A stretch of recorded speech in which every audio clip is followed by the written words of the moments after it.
everyone. Can you hear me? Welcome to this session.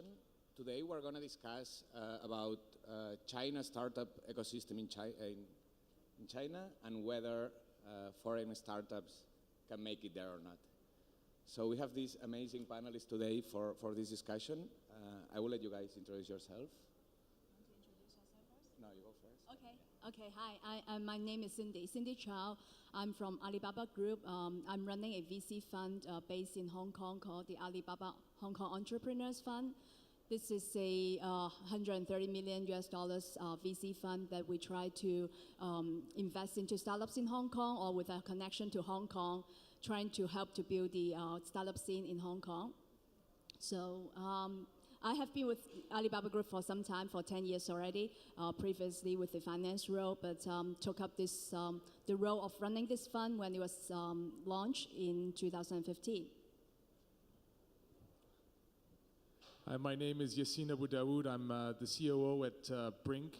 We are a IoT consumer device accelerator focused on an end-to-end platform working with startups from beginnings, early seed stage, all the way to manufacturing and debt and commercial distribution. Myself, I've been in Hong Kong and China for the last 10 years, working in manufacturing and development, and excited to be here and share some good ideas with these folks. Hello, my name is Eneko Knörr. I'm originally from the Basque Country in the north of Spain, and I started Ludei in Silicon Valley, where I lived for 5 years. And during that time, I raised funds from Spain, Silicon Valley, and also from China, from Tsinghua. So I have the experience of trying to do business there, and we will share it here today. So thank you for being here. Okay, thank you. Hi, my name is Jacky. I'm part of Cathay Innovation.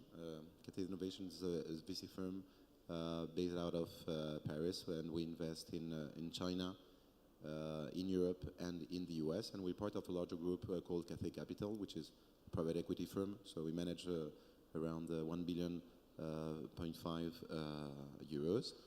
And over the last, I would say 10 years, so we've been working very hardly in order to support European companies to go to China and vice versa.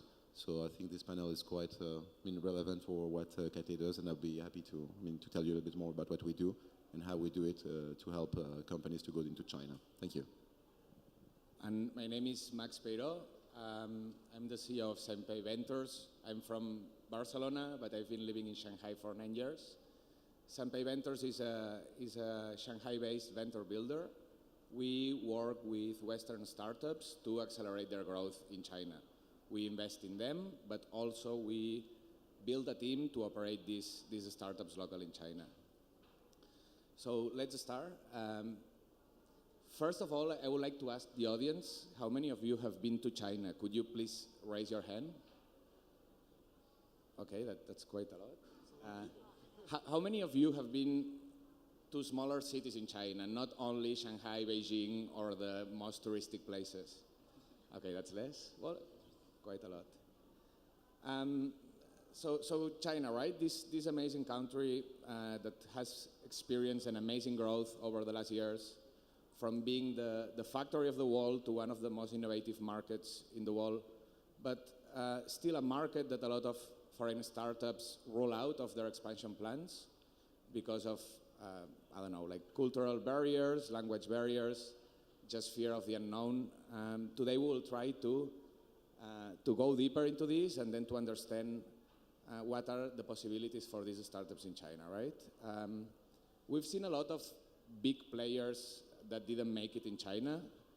Some of them, like Google, like Facebook, like Instagram, are blocking China, so it's not up to them, or it's not their fault, but some others are not blocking China and still they couldn't make it, right? We saw eBay many years ago accessing Chinese market, being the market leader in C2C e-commerce, and not being able to compete with back then a small player called Taobao. We see Amazon that it's the largest or one of the largest players, very successful in a lot of markets, and in China they only have around 1% of the market share. We've seen Uber recently trying to access Chinese market, being very aggressive, and selling their business to their local competitor. So my first question is why this happens? What are the main differences that even these big players that usually have no problems in accessing our markets have so much problems in conquering China? Maybe Jacky, you can start. Okay.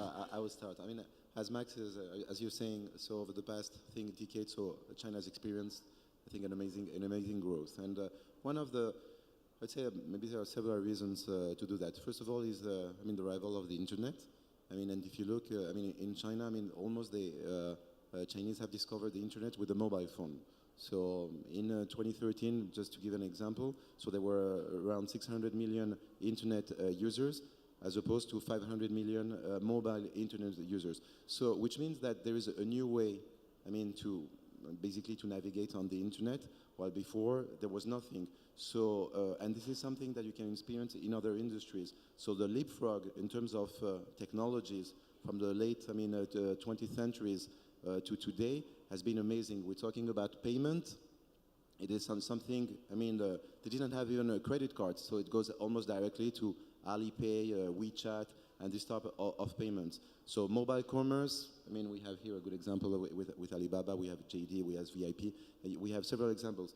So, and I would say the third point, which is important, is that there is a new class of, middle class of Chinese people, which is, millennials, 300 million roughly, about people which are basically changing the usage of consumptions, which has enabled big brands and new brands, to emerge. And so going back maybe, so this was a little bit more about what's happening in China, but going back to your question, so I think that when Amazon comes to China and when Uber comes to China, there is already a local dominant player. So, and before we used to think about China or Chinese technology as something that just a copycat. And today, the made in China is a synonym of quality and excellence. So this is why these American global players, they are facing huge difficulties in coming, because if they don't have something unique in terms of technology, so then whether your partner, which is what Didi did Uber did with Didi last year, or you cannot find a way to go into the market successfully. Yeah, basically, the main barrier is the language, and it's the culture in general. And what happened with eBay or Groupon is that with these American companies, they went to China and thinking that it was another country, just another country, like going to Canada. And they failed because they had the American managers, they were not integrating in the culture. And it's also something very important to think about, is that when I lived in Silicon Valley, I went for the first time to Beijing, and I saw that people were using the cell phone to pay. It was super advanced, so the technology was there. It was not about copying. It was not about being even one step ahead of Silicon Valley. So going to China is you can't go just with a copycat. You have to go with something super special. But the language was difficult for everyone.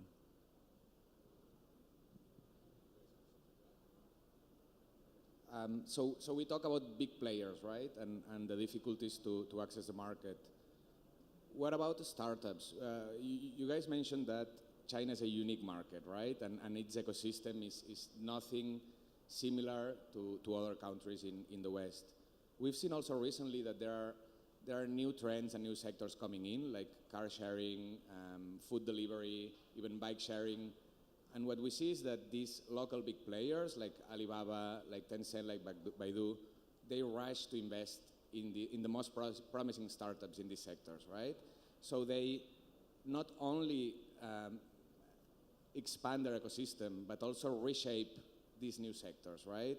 In the West, we see new startups coming, remain most of the time independent, and become big players. But this is not happening that much in China. So my question, and maybe Cindy, you can address it first, is what foreign startups can learn from this trend, and whether they can compete in this unique environment? First of all, I think I won't comment in terms of the investment strategy for other competitors like Tencent or Baidu. But for Alibaba, what we are trying to do is to really build an ecosystem, an open platform where we want more participants to join our ecosystem so that we can become bigger. And then as the pie become bigger, then everyone will be able to benefit more from this ecosystem. That's why we will be very interested to invest into companies that can complement our core business, which is, of course, the e-commerce, and which recently we also extend into other areas, including the payments and also big data and AI and other movie, health and also entertainment. So that's our investment strategy. So to answer or to address your question whether a startup should, be part of this ecosystem or be invested, I think yes or no, because of course, startup would really want to have money from investors, but I guess money is one thing, but whether your investor will be able to help you, whether your value proposition will be matching their core business is the key thing that you have to ask yourself. So even if Alibaba put money on the table, whether you want to take it, you really have to think whether Alibaba's strategy or business will be complement or what they have to offer in addition to money. And then I think in terms of penetrating the market, China is very big. So even Shanghai will be quite different from Beijing, and also the rest. The rest of China. So depending on your product or service offering, what is your uniqueness? Then you can select, say, a particular area that to first test your business proposition. I always like to, tell people from Hong Kong, entrepreneurs from Hong Kong, like once you have penetrated Guangdong and Guangxi, which are the two closest provinces to Hong Kong, then you have already the whole Japan. The population is similar to Japan. So maybe you don't have to think about, penetrating the whole China in the first place, but maybe into certain areas. And then once you get to know the market well, once you have tested your business proposition, then you can expand to other areas in China. So a question for you, Yasin. You work with a lot of international startups in China, helping them to manufacture in China, often also sometimes help them to access the market. You also work at the same time with a lot of Chinese companies. What are the main differences that you see in terms of mindset or behavior between Chinese companies or startups and foreign ones? Well, I think the mindset is obviously very different when you compare, maybe a startup from New York City compared to maybe a startup who's working in maybe a rural town close to Chengdu. I mean, each one of these entrepreneurs is trying to solve a problem, or at least try to solve a problem. And, the problems that a kid in New York or a team in New York sees is obviously very different than what maybe someone who's living in a rural area would see. So I think in terms of the way that they're going to build innovation and put that into their startup or their businesses is going to be difficult. Or not difficult, but very different. I think the second thing that I notice most when I see startups from Asia, maybe China, but I mean also the West, is the idea of whether they're building a brand or a product. I think in China, there's so much emphasis on building products more and more and more, without even thinking of the long-term strategy of building a brand and how many SKUs you might have attached to that brand. And I think the third thing, which anyone who's owned probably a Huawei device or a ZTE device will learn, that functionality and user interface are two very different things in China. I think that when it comes to function, Chinese startups can make some fantastic devices. But I think if you turn on your Huawei phone right now, and I apologize if anyone's from Huawei here now, if you turn on your Huawei phone, you're going to realize that the user interface and the user experience and the way that you function with this product is very different than you would with, for example, maybe an Apple product or a stock Google product. So I think that startups in China are very focused on build the product, get the function, and get it to market, where maybe Western startups have a different mindset where they're thinking about how am I going to create, a superior brand, and how am I going to create, the best amplified experience per se. So you talk about different approach, right? Focus on functionality, building brand. Clearly, this different approach is driven by what Chinese consumers want, right? In case of foreign startups, they build a product thinking of their local markets, where it's France, Germany, US. If they come to China, they need to adapt that, Yes, right? yeah. So, Jacky, question for you. How do you see, or can you share some practical, some personal experience about some of your portfolio companies going to China and needing to understand the local market and adapt their strategy to fit in? Yeah, I mean, as I said before, so Cathay has been in the market for the past 10 years, and we started in the private equity space. So we invested in a company. So I'm going to give a couple of examples. One, I would say a standard traditional industry, and one more, I mean, a tech digital example. So the first one is a company where we invested in France. They were doing toys for kids in wood, and they were looking to go into China. So the first thing to do there, I mean, beside obvious things like, language and culture, etc. But I mean, with the help of Cathay, so these are barriers that we can help to bridge, so to overcome. So we look for a right partner, and the right partner was a company called Kidsland. I mean, doing something quite similar. So, and basically they created a joint venture in order to sell the products into China, coming from France. And what happened for us, which was a very positive experience, that not only we invested in the French company, helping them to go to China, but also because we met and we identified the right partner. At the end of the day, we invested also in the Chinese company, and we invested also in the JV. And this is something, that example is something that we will see quite often, not only in our approach, in our way, to support the companies, but also because you cannot go to China and to do it by yourself, even if you are Uber, which I think it's a quite relevant example. So you need to adapt, which can be on the technology side, on the user interface, but definitely to become Chinese while you're in China. And this is something very important. So you need to be perceived as someone who's helping the Chinese market, and not only just to benefit because of the size of the market and because it's huge, and then you expect to get a higher return because it's 4 billion inhabitants. So this is one of the things that we've experienced. And on the tech side, so we recently invested in a retail, in a company addressing retail space, technology-wise. It's a French company. And when actually one way we look into the investment opportunity, we always look what's happening in China, in Europe, and in the US. Like a lot of people, of course. And then we realized that there were some good opportunities in the Chinese market, as they were lacking of that platform which connects basically brands and retailers.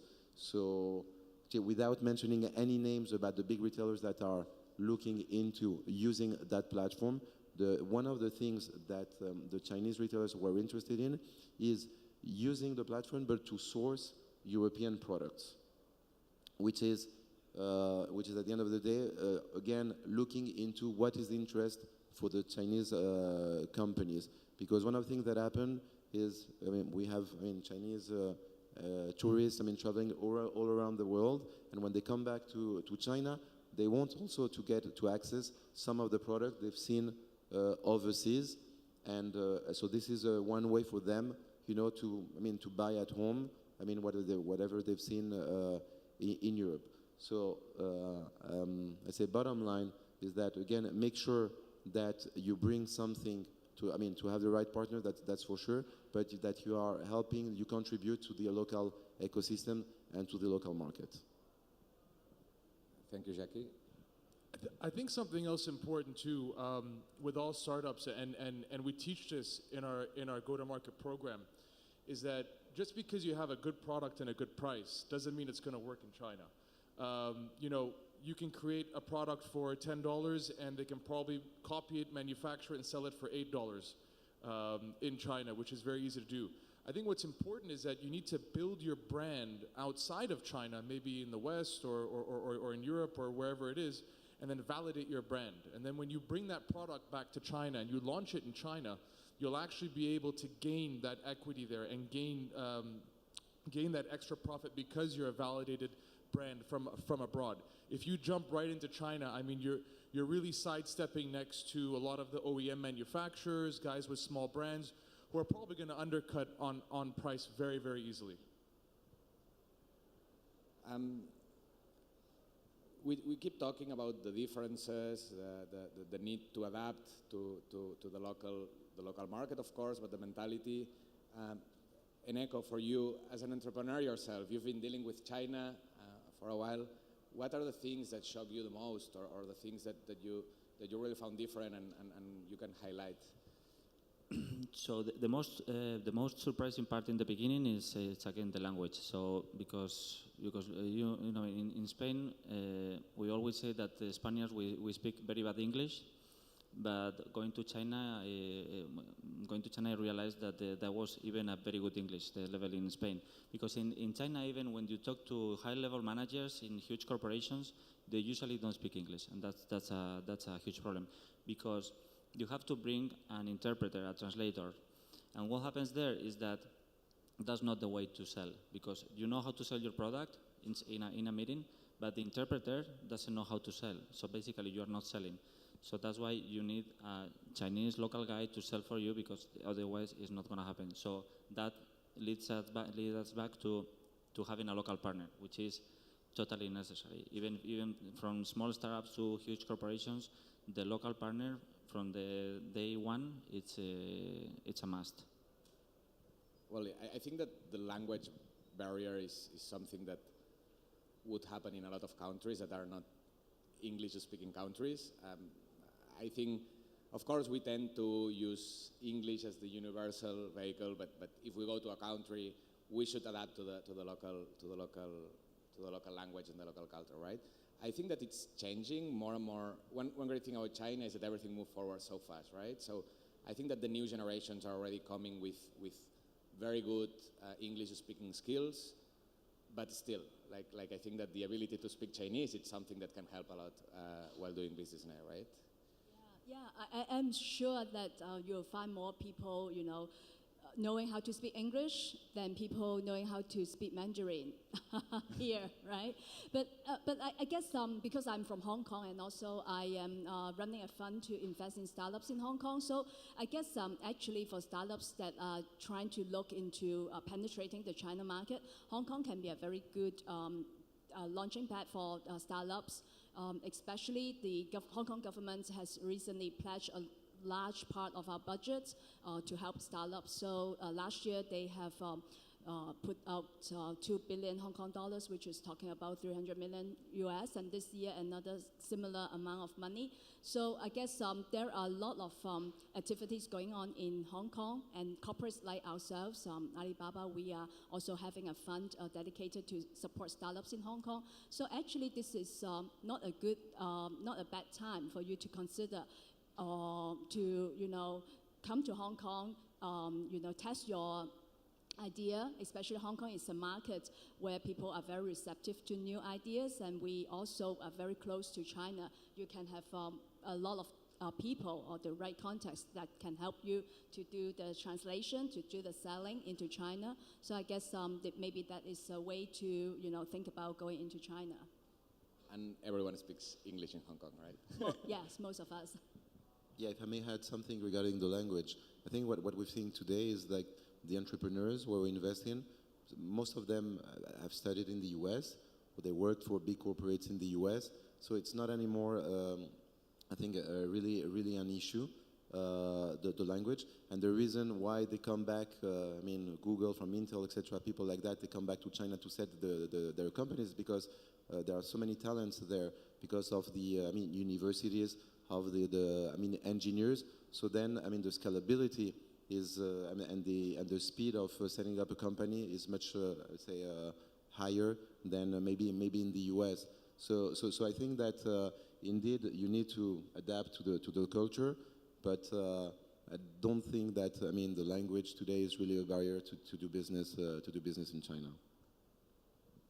We mentioned a couple of times Uber, and I would like to go a bit deeper about this case. So Uber basically accessed China a few years ago, probably around 3 years ago, very aggressively with a lot of money. Some people claim that they were burning around $1 billion per year. They got some traction, but they were never able to be the market leader, right? So 1 year ago, they end selling their local business to their Chinese competitor, to Didi. This question is for you, Eneko. You guys can also comment. Do you see this do you see Uber case as a failure, or there is some kind of success because the way they were able to sell the business, not just to leave China? And what startups could probably learn from this case? So yes, it's a good question, and the answer. So Uber's goal it was to be the leader, or at least the very close number 2 in China. So they couldn't make it, and finally they ended up selling their business to the number 1. So that's a failure. That's a failure, and that's unfortunately something bad for anybody that is trying to do business in China, because so we have this failure case. But at the end of the day, so maybe Uber spent, as you said, maybe 2-3 billion in China, and they ended up merging their company or being acquired by the number 1, and their stake in the resulting company is worth like 7 billion. So they ended up making money, but it's not what they wanted. I think, Jacky, you raised a very good point right before, saying that nowadays in China, or a lot of entrepreneurs in China are educated in the West. They are educated in Stanford, in MIT. They get experience in companies like Google, like Facebook. They come back. So right now, when there is a new concept created in the West, it's immediately created in China as well, adapted to the local market, and they are able to grow and gain traction really fast, right?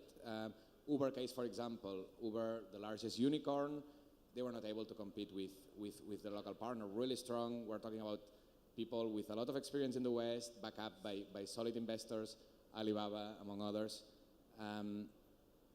Do you think that there are really good opportunities or it's possible for small B2C startups to compete with these local startups in China? Two ways to answer your questions. First of all is, I would say, regardless of the market they address, for a small company to go into China, I would really encourage them if they have something unique. I think, and then if we go back into the B2C, of course, you need to make sure that you have some entry barriers, whether it's on the technology side, and what you have. You will not find, the main B2C or mainstream players in China having something similar, which is what happened with, Uber and Didi. And the second part of the question is that you don't have to be afraid as a small startup and saying, well, first, if I'm a European, I will go to Europe. Then if I'm successful, I will go to the US. And maybe if it's a huge success, then I will go to China. I think there are really opportunities over there, things that are not happening, in China, even though we said amazing stuff about China, I think, over the past 40 minutes. But still, nothing, not in every sector, they are advanced, so they don't copy. Sometimes they innovate in the car space, self-driving, etc. So also because the government is very helpful, is very pushy in terms of the plans, the 5 years plan in the infrastructure. Reshaping the whole mobility in China is a major issue. So sometimes, of course, this is clear a priority, and then it will be more difficult. But in certain sectors, still, European companies can be quite successful in China if we take into consideration what we've said about going into that market. We'll talk about specific sectors later because I think it's a very interesting topic. But before, you mentioned about the size of Guangdong and Guangxi is already larger than Japan, right? And in fact, China is a huge market, but it's not really one market. There are a lot of smaller markets within China, right? And I think Jacky, you also touched it a little bit. When someone wants to come to China, they need to understand which of these markets are suitable for them, right? How to identify this initial market in China for foreign startups? Well, I think that when you look at China, it's like a whole other world compared to the rest of the world. I mean, there's over 1,500 dialects of Chinese in mainland China. So I think if you start on the north and head down to the south, you're going to find many different countries within the whole world of China. So I think it's also a matter of demographics. What's your target market? Are you looking for something that you want to channel the super brands against? Is something you want to do on your own? With a smaller, maybe, working with the rural communities. So I think that a lot of it has to do is on the positioning. The second thing, which I mentioned earlier, which I'll dwell on again also, is about the price points. Things that we buy, for example, in the Western world, you can buy them in China for probably 30% of the price. And that's because we have this beautiful thing called Taobao. If you haven't tried it, you should try it. But I mean, it's an amazing platform that allows you to buy anything very inexpensive and gets to your house. I don't even think we have anything advanced like that as much as Taobao in the Western world that's that fast and that inexpensive. But the point is, though, is that that's just one element of the market that we're not used to anywhere in the world. And I think that you need to build a strategy to be able to actually execute and come up with a good outcome. And most probably that strategy is not going to be the same thing you would do in the Western world. Another very important point that you guys mentioned is the relevance of a local partner, right? The right partner that can help you navigate the waters, that can provide you support, that can help you to learn and to expand in China. But how to identify the right one and how to develop a long-term relationship with these partners? I mean, come to Cathay. Now, seriously, I think that today, I mean, for a startup company or tech company, you have, they've built an amazing ecosystem. So you have accelerators. I think we have something like in the number of 5,000 accelerators around China. VC funds and so forth. So one way to do it is, to look for Chinese money, which I think you can have maybe Alibaba investing in a company if it's relevant to their business, and they will make sure that they'll find the right partner for you. Sometimes you have companies helping you to set a joint venture with a local partner. So obviously you need to start at some point, which I think that again, accelerators, VCs, etc., can be very helpful in helping you to find the right partner. Because if you go there and you pretend by yourself, to find it, it's going to be quite challenging. Something else that is really important is that when you find that right partner is also guangxi, which is the ability to build a strong relationship. Not everything can be a commercial relationship in China. I can tell you of a lot of karaoke nights and a lot of dice games that you can play in China that will lead you to a great relationship if you want it to be.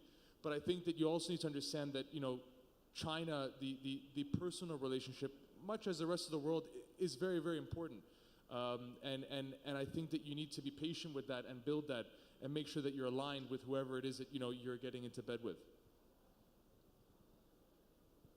And I think I will also address this in another point. Some startups will be very worried about whether I should get money from Alibaba or Baidu or Tencent. Will I be shut out if I get money from Alibaba and then be shut out from Tencent and Baidu? But I guess as a startup, it is very hard for you to tell which one is your best partner. So I would suggest that you just be brave to explore more and be ready to if somehow it doesn't work out, then you have to embrace it and then move on to find another partner. And this is the way that I think startups should be bold enough to really grab the opportunity that is on the offer once you believe that that the partner will be able to help you down the road. Yeah, you can never tell because each one of these BAT is so big. So it's, you need time to really learn them after getting the money to see whether they can really help you. Yeah.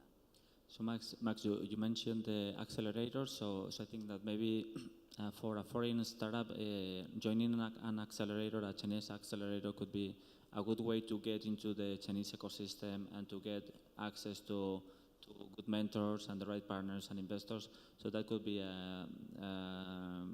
good because otherwise it's always very difficult to find a partner.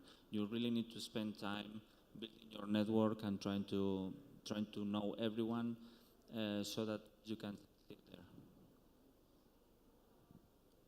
Right. Also, I see more and more presence of BAT, as you mentioned, Baidu, Alibaba, Tencent, overseas, and these big companies working more and more with early stage startups, right? Of course, investing, but also cooperating, working together, which is very interesting, and it's a trend that you didn't see a few years ago, right? How can foreign startups access these big players, the Alibabas, the Tencents, for potentially working with them? Well, I guess this is always two-way, right? We, as Alibaba Group, one of the strategies is to have globalization. So we also want to build our business overseas to not to limit our market in China, but also to other places in the world. So we would also need to attract talents to our ecosystem to help us to build this global platform. So, I mean, this is always a two-way thing. We want to go out, and at the same time, we also need someone to contribute. So in order for you to get into our system, first of all, you have people around in different offices that you can approach. And we also have a lot of investment arms, including myself, who are interested to invest into early stage startups. So there are actually a lot of avenues that you can reach out to these big corporates. But again, even if no matter it's B or A or T that has invested into you, you still have to work your way through big corporates to get the right resources to help you to, really scale up or also to penetrate into the China market. And our topic today is West meets East, right? We're talking about China. But when we talk about East, China may be one big market, but Southeast Asia is also a up-and-coming market. So I guess we should not, ignore that potential when we talk about the East. If we have some time, we'll discuss also Southeast Asia. We're mentioning local partners, large corporations, how to work there. Jacky, I think that you have also a very interesting view, right? I know that you have a lot of LPs that are large corporations, and one thing that they are looking with these cross-border investments is that they can also benefit from these opportunities in China through the startups. Can you elaborate a little bit? Yeah, absolutely. So in Cathay Innovation, so we have, as Max said, some corporate investors, large industrial groups, European, multinationals, Valeo in the automotive car space, Michelin, as well, BNP Paribas in the fintech space, and a few other names that we have. And basically, one of the things that they were attracted by Cathay, and one of the reasons they invest in Cathay, not only because we manage wisely and invest wisely their money, hopefully, but also because we are present in 3 regions, and we're focusing today in China. And the way for them to look into China is 2 ways. One is because since these are big industrial groups, they have manufacturing plants in China, so they didn't need us to do business in China. However, to source the new innovative technologies, disruptive technologies, etc. Yes, because they are not close to the same ecosystem than as a fund we are. So for them, it's also a way to see trends, what's happening today into China, and what will happen in the future. And I think that, as I said before, payment quite advanced, e-commerce, mobile commerce, insurtech. I think 4 of the 5 top insurtech companies or fintech companies are Chinese. We have Ant, you have JD Financial, you have Pingam, and so forth, and of course mobility. So for these groups, one of the reasons, and actually I would say even one of the key points for them in terms of innovation, it's sourcing companies from China, and this is why they've partnered with us to look into that market. So you mentioned sectors. Maybe we can go a bit deeper about this. What are these sectors or the verticals that you think that foreign startups can still bring more value into China? Right? We mentioned entry barriers before, competitive advantage to bring something to the local ecosystem. Which are these sectors that still foreign startups, Western startups, can have some type of edge, right? As opposite to these B2C models that we've seen, that it's very difficult for them to compete. Okay, so just to finalize on what I was saying before. So I think that a couple of months ago there was a group of top entrepreneurs, Chinese companies. They went into the Silicon Valley, like to learning. But it was part of the executive MBA from one of the top leading business schools in China, and the feedback, and the founder of Cathay was part of the program, and after the 1 week that they spent in Silicon Valley, they came back and said, like, really, the whole 80 people coming from the top companies in China, they were really amazed because they thought that we are quite advanced, we can do everything, etc. But they realized that in certain, I would say, deep technology, okay, still there is a kind of, I would say, some competitive advantage. I would say in the US, maybe also in Europe, but not because they're smarter or not smarter. It's just because they tackle more. B2C. I think this is also because what the usage and what these new generations are really asking for. And then there is maybe a second layer, which is a little bit more, again, in-depth technology, which will come. But I think that today there's still a good window of opportunity for European and American companies, to address that specific areas where AI, big data, cybersecurity, etc. is needed. You mentioned deep tech, which I personally agree with you. I think that in the West there is still some advantage compared to China. Maybe not there anymore in a few years, but nowadays still there is. There are also some sectors that are strategic for Chinese government, from smart cities to agri-tech, digital health or medtech, clean tech, right? Anything related to environment. And there are other sectors where large Chinese corporations are very interested or very open to bring technology from overseas, right? I see more and more Alibaba, and not because you're here, but but for example in Israel, investing in a lot of artificial intelligence, computer vision, etc. So there is hope for these startups still to go to China, right? And there's some competitive advantage. I don't know if you have additional thoughts on these sectors. We were discussing this earlier about how, when you look at the Western economies or let's call them legacy countries, we're kind of building mobile platforms on top of mobile platforms, right? And in China, it's kind of like we're starting from scratch, where in reality, I think someone mentioned earlier that, I learned to use the internet with a 486 IBM computer that had a dial-up, back in the year 2000. These days, someone can walk into a SIM card in 7-Eleven or a K-Circle store in China, plug in a SIM card, and he can have the internet in about maybe 3 or 4 minutes, and it's just pure instant. So I think that, as you said, for China, there are a lot more opportunities because the adaptability to technology is far superior than anywhere that I've seen in the world. I think if a lot of the folks here have WeChat, you would understand how a simple software can literally, your entire life is integrated into the software. I don't think you could even be in China without WeChat. I don't think it's possible to live without it. You can do your banking. I don't work for Tencent, but but the point is, though, is that you look at the adaptability and the technology, and I agree with you, the sectors are endless. It could be tourism, fintech, it could be anything.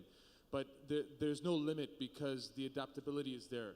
There's no one being left behind like you would, for example, see in the US or the Western world, maybe the baby boomers or the old folks who aren't getting into it. There's no one left behind in China. Everyone's in it. So maybe one good opportunity for startups might be the core technology that will allow these players to adapt it and to launch it to Chinese market, right? Getting back to you about Asia, we talk a lot about China, but Asia is a huge continent. There are a lot of countries in Asia with massive populations. Indonesia almost 250 million, Vietnam 90 million, Thailand 70 million, growing very fast. So there are obviously opportunities there as well, right? Do you have some experience, or can you share some ideas about the opportunities that might be there as well? Well, I mean, I can tell you, like, Indonesia alone is a huge market, and it kind of goes back to the point that we mentioned earlier, where all of Asia, Vietnam, these people are being integrated into the internet much faster than other places. I can tell you that in terms of tourism and medical and some of these serious sectors, they might be even a little bit more advanced than China. So, for example, you look at Thailand, has a lot of medical tourism, which is obviously being, advertised heavily. So, I think that if you look at all of Asia, yes, China is very big and very important, but you should not discount Vietnam or Malaysia or Indonesia, because if you combine all these countries that have very similar cultures, to a certain extent, the market potential is huge.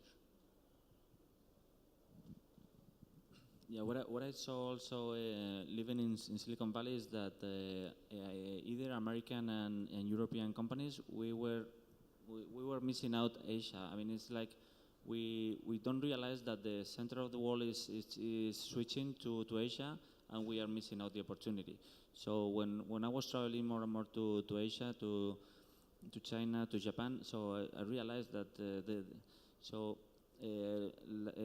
last month I was at this business school, and I asked the audience, so how many people live in Indonesia, and people were saying like 50, 60. It's 200 or 250.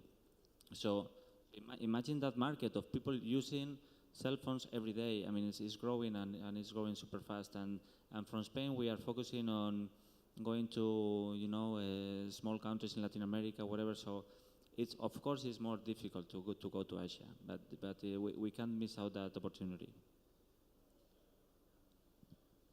Maybe to complement on what you said, and you were talking a little bit about Israel. So I think that Israeli, technologies or companies have really seen. A natural market for them is the U.S., but Asia and Southeast Asia, China, etc., is becoming the natural market, the second market for them, if not the first one.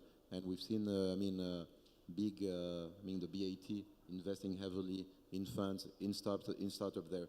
So I think coming back to what you just said, indeed, instead of just focusing into going maybe to your neighbor because it's closer, etc. So maybe you should focus into markets where there is already maybe the potential is huge. Maybe the barriers or the challenges or difficulties are higher, but definitely the reward is going to be bigger if you are, I would say, brave, as Cindy mentioned before. Also, you mentioned about you guys mentioned about the leapfrog mentality in China, right? How a lot of Chinese, the first time they access internet, is already with high speed, with a mobile. And I think that in this aspect, we can learn a lot from the evolution in China over the last year, because this is what is happening right now in Indonesia, in Vietnam, in all these countries, right? So seeing it already in China, we can take these models and it can help also startups to access this country, right? China is already a very sophisticated and a very innovative country in many ways, but there are a lot of opportunities in these countries, right? Just very quickly, Cindy, you mentioned before Hong Kong. Do you think that Hong Kong can also be a platform for these startups to access our markets in Southeast Asia? Definitely. I think Hong Kong is in a very unique position because in language-wise, I mean, Southeast Asia is also a very complex area. We have different languages, but I believe English will still be the business language that we will use, and Hong Kong, most of people can speak English and be able to be the person to help you to go into Southeast Asia. And also, in terms of the interests of from investors' point of view, China, Southeast Asia is still more closer to Hong Kong, so people will tend to understand more about those markets than in other parts of the world in terms of how to penetrate it. And so I guess this is a good place for people to think about Hong Kong as the starting bed to penetrate into countries in Southeast Asia. And thirdly, of course, the Chinese government is also initiating the Belt Road strategy to invest heavily into countries in Southeast Asia and in Eastern Europe. So we will be seeing more investment into these countries, and this will also help to boom up not only the startup but the economy of these countries. So we don't have a lot of time, and I would like to leave a little bit in case there are any questions. What I would like is if each of you, if you can give a closing sentence about advices to give to entrepreneurs that want to make it in China or in Asia. Maybe we can start with you, Jacky, and then we'll go. I've said it before, I think a huge market. I think the right way, or a good way to tackle it is really to find the right partner. And we've discussed about different ways to find the right partners. I think that the potential is really huge, and today we're seeing a lot of collaboration between Chinese companies and European. So showing a little bit about what is the path. Again, I would really encourage all of you to look into the Chinese market as really an opportunity in terms of business, also in terms of exit, because it can be a nice exit as well there, not only just making business out of the relationship with China.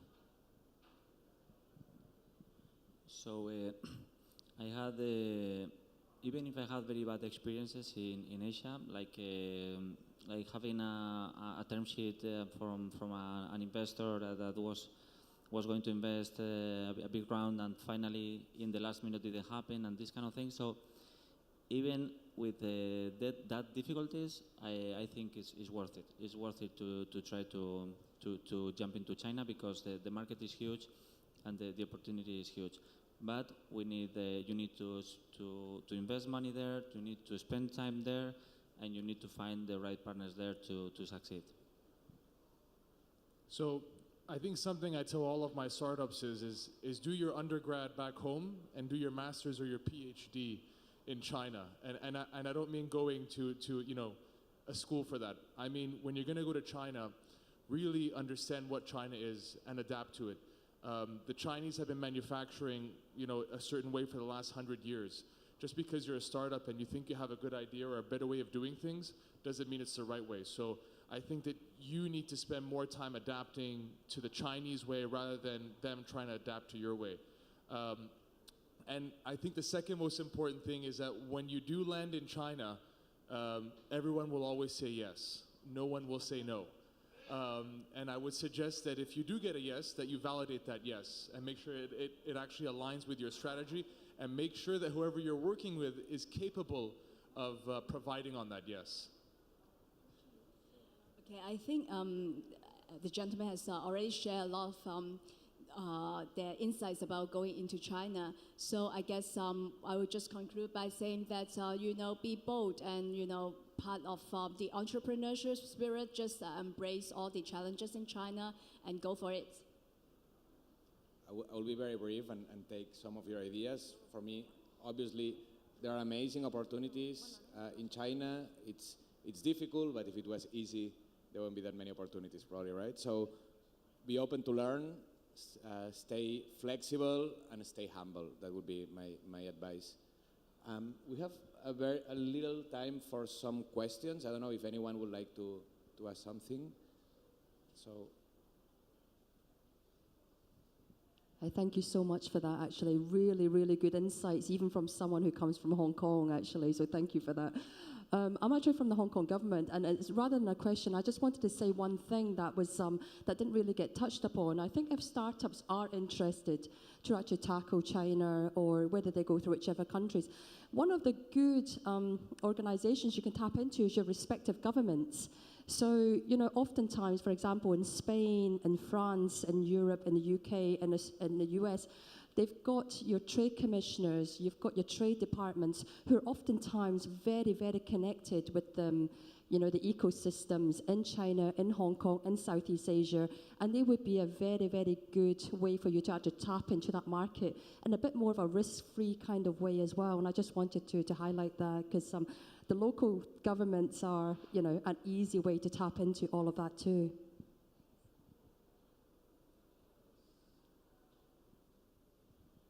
Ron Be'eri, I'm an investment banker from Tel Aviv in Israel. What are the influences of the restriction of moving money outside of China regarding to investment in startups which are not domiciled in China?